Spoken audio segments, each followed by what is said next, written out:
I'm on my way to church, gonna sing songs even if it hurts. But honestly, I feel you more when I leave.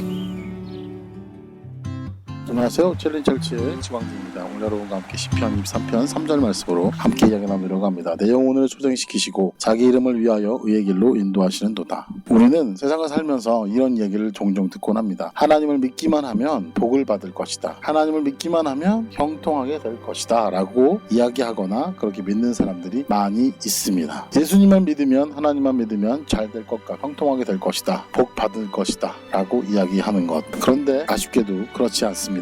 예수님을 더 알면 알수록 우리의 삶이 더 어렵습니다. 우리가 예수님을 믿으면 믿을수록 내가 알고 있는, 내가 생각하고 있는 복을 받지 못하는 것 같습니다. 예수님을 믿는 것, 그것이 복입니다. 예수님을 믿고 영생에 이르게 되는 것, 이것이 복인 것입니다. 예수님을 믿고 하나님을 믿는 것으로 나의 삶이 더 형통해지고 더 나아지는 삶을 사는 것, 그것이 복이 아닌 것입니다. 하나님을 믿는 것, 믿게 되는 것, 그리고 영생에 이르는 것, 영생을 주기로 약속하신 하나님을 믿게 되는 것, 이것이 복이라는 것입니다. 우리가 더 잘 알고 더 잘 믿으려면 세상에서 이야기하고 있는 복하고는 멀어질 수도 있습니다. 시편 23편 3절 말씀에 우리는 내 영혼을 소생시키시고 또 의의 길로 인도하신다는 것에 포커스를 맞추며 살아가지만, 진짜 중요한 것은 자기 이름을 위하여, 곧 하나님의 이름을 위하여 우리를 의의 길로 인도하신다는 것입니다. 결국 우리가 생각하는 의의 길이 아니라 하나님이 생각하는 의의 길로 하나님의 이름을 위하여 인도하신다라고 이야기하시는 것입니다. 하나님을 믿어서 복받고 잘되는 삶, 형통하게 되는 삶, 이것이 복이 아니라고 이야기하는 것입니다. 하나님이 나를 소생시키셔서 결국 다시 새롭게 만드셔서 나를 하나님의 이름을 위하여 의의 길로 인도하신다, 하나님의 길로 인도하신다 라는 것입니다. 다시 한번 얘기합시다. 시편 23편 3절에 내 영혼을 소생시킨다는 것이 무엇입니까? 이전의 모습으로 돌아가게 한다라는 것입니다. 하나님이 우리를 태초에 만드셨던 것처럼 하나님을 예배하고 하나님을 찬양하고 하나님의 이름을 위하여 살아가던 우리의 모습으로 우리를 회복시키시고 이제 그 길로 우리를 인도한다라고 이야기합니다. 결국 내